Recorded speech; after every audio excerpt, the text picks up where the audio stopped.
welcome back to my channel. If you're new, my name is Ashley and welcome back to another Vlogmas video for you guys. I thought today I would do a Q&A. I love Q&As. I feel like it's a great way for you guys to get to know me a little bit better. So I did go ahead and ask some questions over on Instagram as well as YouTube. So I'm going to start with some of the questions that I got on Instagram first. First question I have is, are you giving chores to the boys as well as the girls?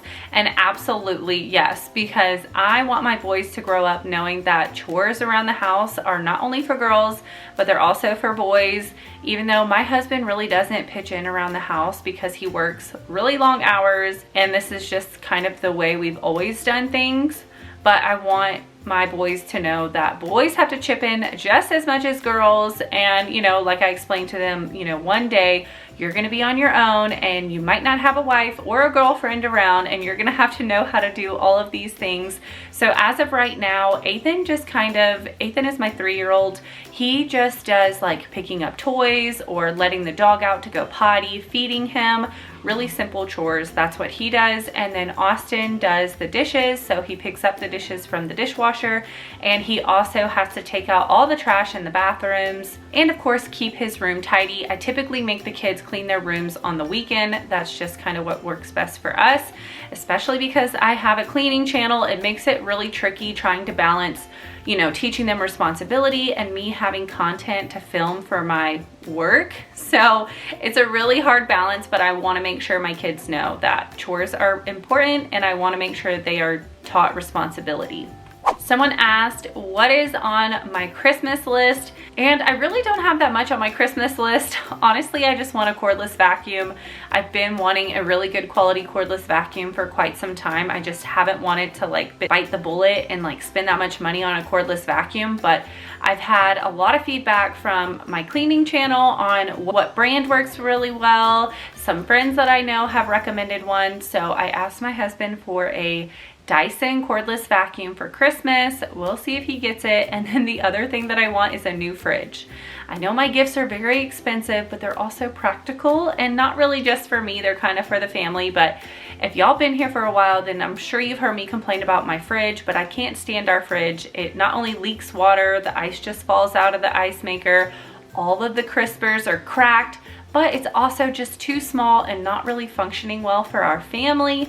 So fingers crossed we can get a new fridge too, but the main thing that I want is the vacuum. Next question is, are we planning to move again? And you guys, we actually are hoping we can move sometime in the near future, especially if we plan on staying in this area for a while, which my husband thinks it'll probably be at least another 3 years or so. We want to move to a house that has more space outside so we're not on top of each other like neighbor wise. So hopefully we'll be able to move, but also it kind of depends on the housing market because interest rates are insane right now. We have such a good interest rate on our house. We're just really hesitant to move when the rates are so high. So if the rates do come down, we might actually end up moving. Next question is, how do you react when the kids make a mess after cleaning 5 minutes earlier before that? So it is really frustrating having kids make a mess right after you just finished cleaning it, but I really try not to get on to them for making a mess right after. It depends on what the mess is. Like if they eat a snack and they left their trash and like crumbs everywhere, of course I'm gonna make them clean that up. But if they're playing with toys and you know, they're just like making a mess with toys, it's really not that big of a deal to me. But when it comes to like crumbs, wrappers, drinks, stuff like that, I tend to get on them a little bit more because I just got done cleaning and I don't want to have to turn around and do it again. I thought this was a really good question. You guys haven't asked me this in any Q&A, and it is, what kind of music do I like? So I actually love all kinds of music. I am like a music buff. When you put on different genres, I will likely know the song. I love classic rock, I love rock, I love rap, I love R&B, country, I love it all. The only music I don't really listen to is like opera or like screaming rock. I don't really like the screaming rock, but I love the rock that actually has like meaning behind the lyrics and stuff. So I really love everything. But when it comes to working out, I will oftentimes be jamming out to like my Pandora Stained music list. I love rock when I'm working out, but sometimes I'll be in the mood for rap, so sometimes I'll put on like a Post Malone on Pandora and jam out to that. So it just kind of depends on my mood, but I'd have to say my number one type of music would have to be like classic rock. Loved this question. She says, seems like hubby works long hours out of town. How do you get me time / refresh and avoid burnout? And you guys, yeah, my husband has always worked really long hours. Oftentimes he was out of town. He goes out of town sometimes now, not as frequently, but it was really hard for me at first adjusting to pretty much being like a solo parent majority of the time. But I have to say the number one thing that has made all of the difference in like keeping me from burning out or just feeling super overwhelmed is having a set routine. I am huge on routines. If you guys follow me, I'm sure you already know this, but I have bedtime routines, we have snack time routines, we have mealtime routines. Like I have a routine for everything. I'm a very like, I have to be on a schedule and know exactly what we're doing next just to give myself some sense of like control. And I really do depend on nighttime as my me time. So my kids are definitely in bed by 8 o'clock at night. That way I have until about 10, 11 o'clock just to decompress, whatever I need to do. I try to get the cleaning done in the kitchen before they go to bed. That way it's just like relaxing time, or more likely work time, because YouTube takes up so much of my time. It's unreal. But definitely would say if you are struggling with that, just like feeling burned out and stuff, try to get on a schedule. I know at first it's really hard to just get that routine going, but I promise if you just stick to it and you keep doing it, eventually it'll just be easy and you will have your own downtime at night.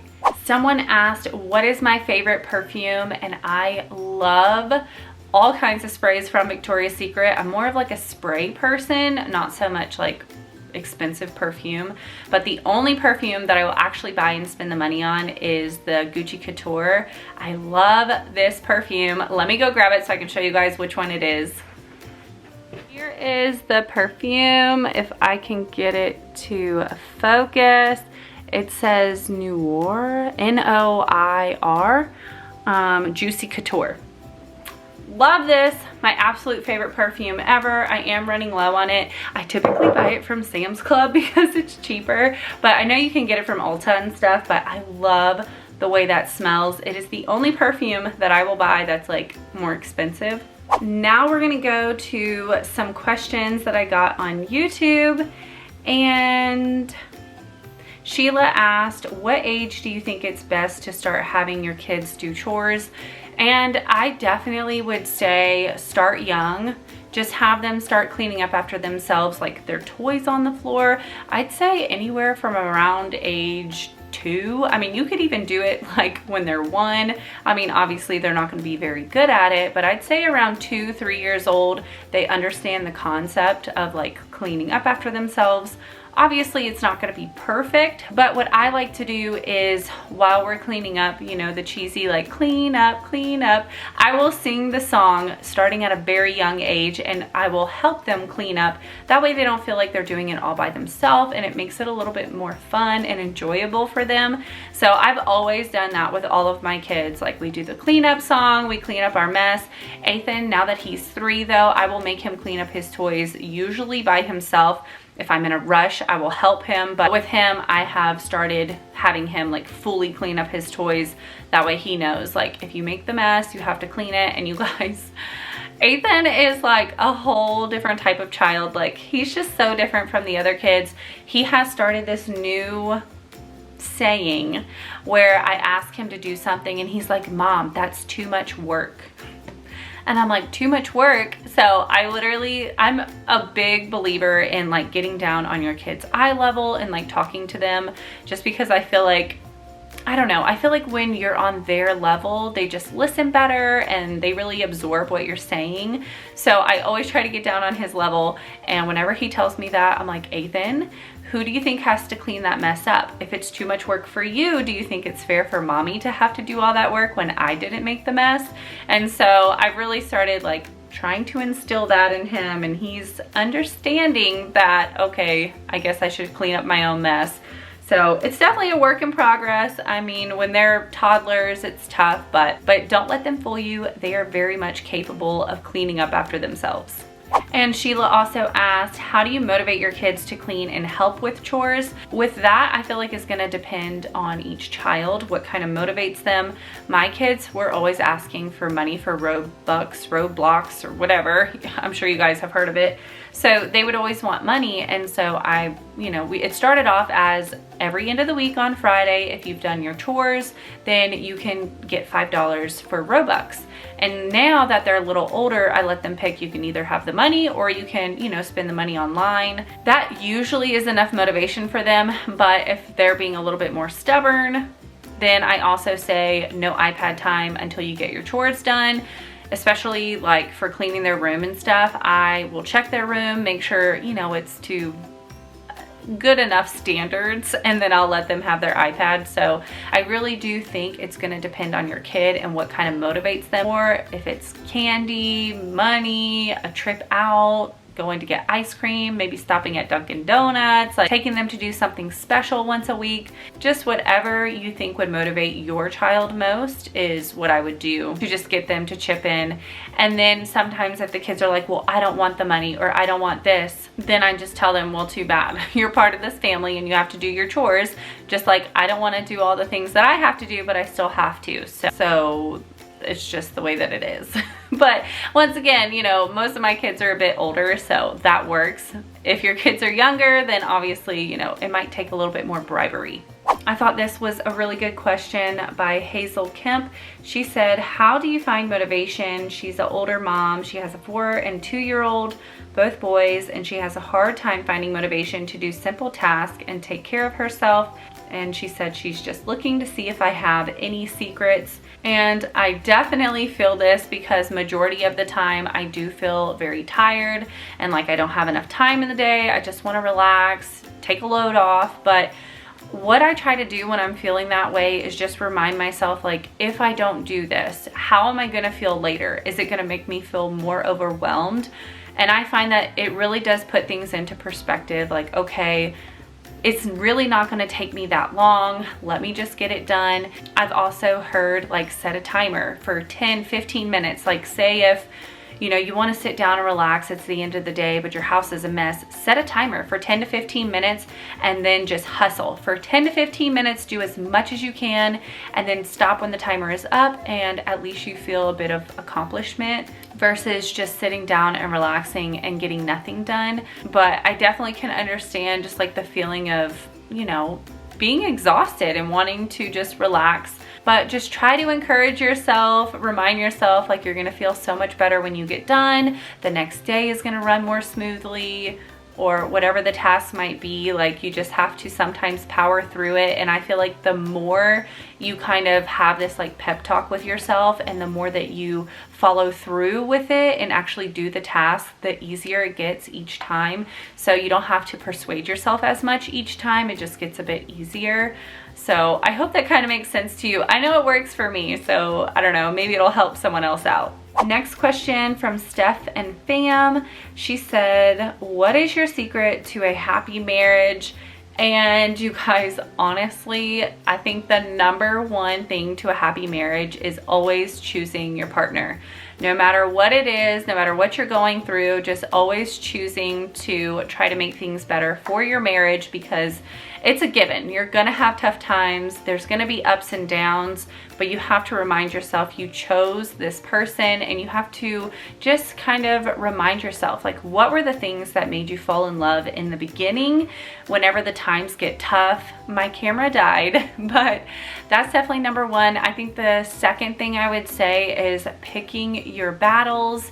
I feel like sometimes we can turn, both sides, men and women, we can turn little things into something so much bigger, and we say things that we don't mean, and it just leads to a much bigger argument. Instead, what I try to do is, before I just kind of like immediately address, whatever might be bothering me, I do try to take a step back and kind of look at the whole picture. Like, am I thinking about everything? Like, am I just really angry in the moment? Like, I need to take a second, gather myself, figure out, like, is this something that really needs to be addressed? Or if it's just something small that can just be brushed under the rug. Like, I'm just a huge believer in picking your battles.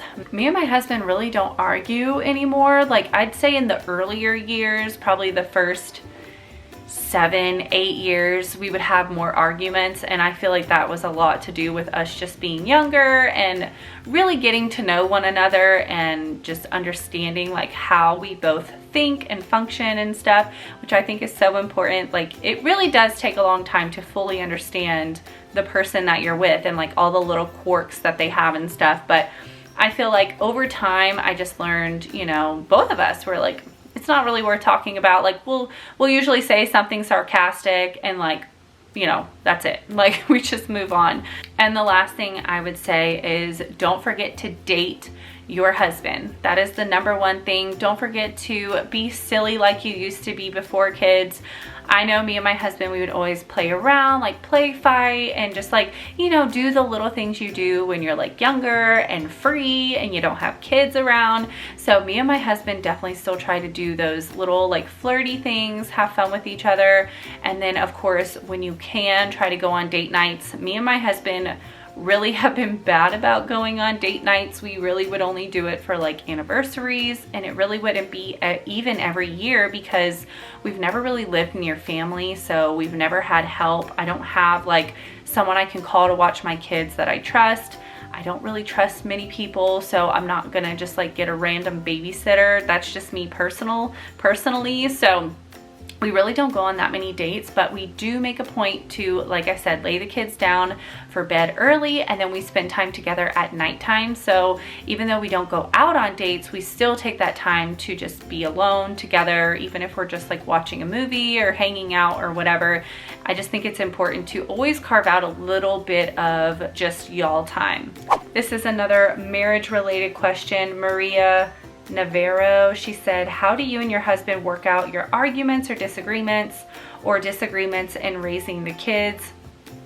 And this is a really good question. I feel like me and my husband kind of set this rule way back, like when we first started having kids, and that was to always have each other's back. So if my husband says something, even if I don't really fully agree with it, I'm gonna back him, and I'm especially gonna back him in front of my kids. I'm never gonna go against my husband right in front of the children. If I have like an issue with, you know, something that he might have told them that they can't do or can do, or you know, whatever it might be, I'm gonna address it at a later time and not in front of the kids, because I want my kids to know we're one united unit, and like whatever the one person says goes. And the same thing goes for my husband. Like he knows that if I say something, he's gonna back me and he's gonna agree with me. And you know, if he doesn't, he'll tell me later. But yeah, that's just kind of our rule that we've just always followed. We always have each other's back. And I have seen things where, you know, like women will get upset when their husband like raises their voices at the kids or gets angry with them. And what I like to do is, you know, as much as it hurts sometimes to see, you know, someone yelling at your kids, no matter who it is, but especially your husband, you have to remember, like, have you lost your cool with your kids? Have you got angry with them? Like, no one is perfect.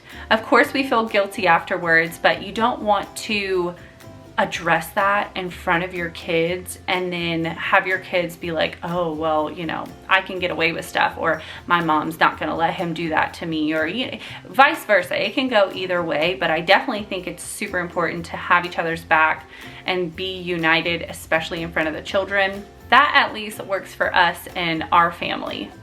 Next question from Tabuch. They said, are you thinking of having a fifth one, or it's enough so far? So I'm assuming that they are asking about a fifth child, and we're not planning on having a fifth child. My husband says he's completely done. He doesn't want any more. I'm not gonna lie, I would be happy to have a fifth, but also when I really think about having a fifth, it's kind of like overwhelming feeling, and I'm like, I don't know if I really would want a fifth.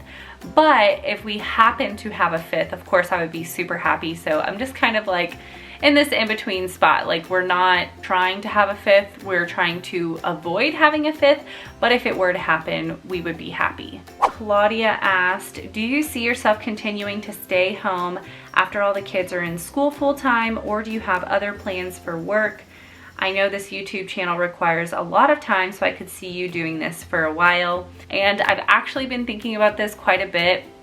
I know before I started doing YouTube, I always said, you know, oh, I would go to work when all the kids are in school. But now that it's getting closer and now that I have YouTube, I really think I would just stay at home. I love being a stay-at-home mom. And now that I have YouTube, I have like a nice little side hustle. I'm bringing in a little bit of money. Of course, if my family needed me to go to work, of course I would go to work, but we are very fortunate right now where we're in a position where I don't have to go to work. It's not really needed, and YouTube is just kind of my, like, truly my passion. I absolutely love doing YouTube. I love communicating with other women. I feel like I have friends because I really don't have too many friends. So I love everything about YouTube. So if I am fortunate enough to continue staying home and doing YouTube, then that is definitely what I plan on doing. And whatever money that I do get from YouTube, I plan on setting aside for like retirement, because I feel like that's my number one thing that I kind of worry about and stress about is like, I haven't worked since I've had children. So I have no retirement for myself. Like, it's just scary, the unknown. Like, how much money are we gonna need when we retire, you know, 30, 40 years from now? Like, it's already so expensive to live. So I've really, this year I started, you know, taking YouTube a little bit more serious. That way I can set aside money for a retirement fund.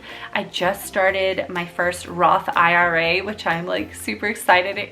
I am super excited about. I'm also really new to, so I'm kind of trying to like learn along the way. And I also want to open up like another retirement fund just to make sure I set myself up for the future. And you just never know what's going to happen. So that is what I'm using my YouTube money for. And then of course, if I start making enough money where I can set aside money for the kids for their college funds, that's definitely like the next thing that I want to do with, you know, the money that I make from YouTube. But yeah, that is my long answer to I think I will continue being a stay-at-home mom. Joe's 1994 asked a few questions. So I'm gonna get to a couple more and then I'm going to end the Q&A because I don't want it to be too long. So first question is, what's the best thing that has happened in 2022? And I would definitely have to say the number one best thing is just having my vlogging channel really start to take off and YouTube just starting to take off and work for me. I don't know if you guys have been around for a while, but I got a manager in 2022 who has helped me start sponsorships, which has really been a blessing.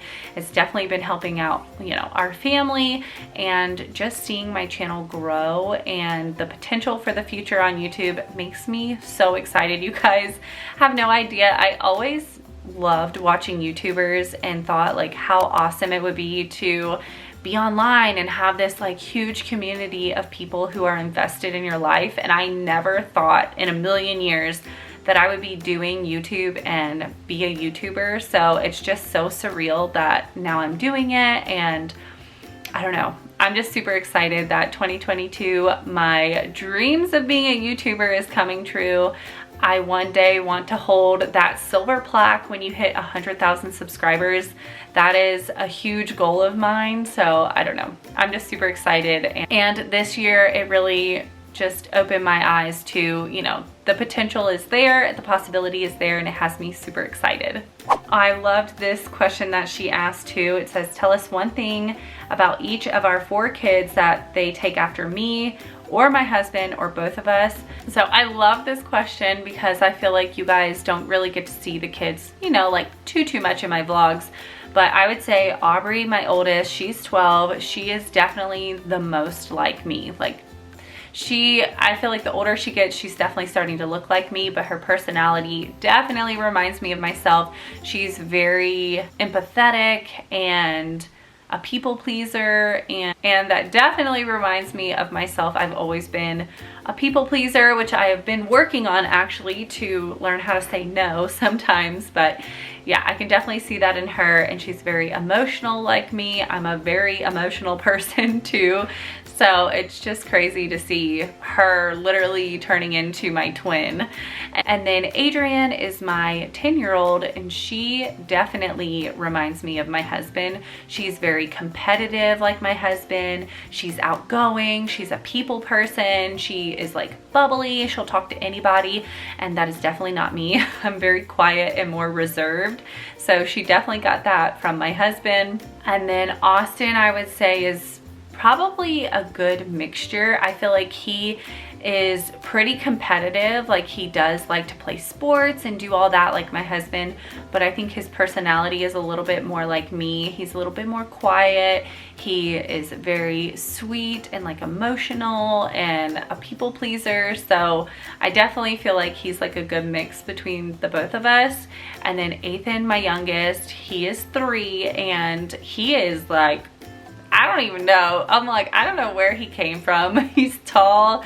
He's super wild, super crazy. I'm like, I don't know if that's how my husband was when he was a kid, but he is something else. Like, he's keeping me on my toes. So him, I'd say if anything, he's probably more like my husband, just like more outgoing, and he loves talking to people and stuff. And yeah, he's gonna be one we're gonna have to watch because he is something else. But of course, I feel like with the baby, you know, you gotta go out with a bang. They gotta be super crazy. At least that's what I've heard. I've heard like most people, their last kid is like the crazy one. Okay, and I'm gonna do one more question from her, and that is, what is your favorite movie of all time? Not just a holiday one, it can be anyone. And I would say my #1 favorite movie I've loved since I was a kid was How to Lose a Guy in 10 Days. I love that movie. I just think it's so cute. It's like funny, romantic, definitely right up my alley. I love rom-coms. So I'd have to say How to Lose a Guy in 10 Days is probably my top not animated movie. And if I would have to pick an animated movie, hands down, Shrek. Shrek is my favorite. I could watch Shrek all day long. I love that movie so much. I think it is so cute, and I guess because it is kind of like a rom-com too, just, you know, child form. But I love Shrek. All the Shreks, I think all of them are super cute. So yeah, those would have to be my top movies for sure. But that's gonna do it for today's video. I hope you guys enjoyed this Q&A. I love watching them, so I hope you guys enjoy them too. If you want me to do another one of them soon, let me know down in the comments. I love making these. And any other questions you want to know, leave them down below. That way I can address them in my next Q&A. But if this is your first time watching one of my videos, I hope you consider subscribing and joining my YouTube family. I do upload motherhood content every single week, and I would love to have you here. And if you did enjoy it, don't forget to give it a thumbs up. It helps out my channel so much. I truly appreciate it. But I hope you guys have a wonderful day, and I can't wait to see you in the next one. Bye!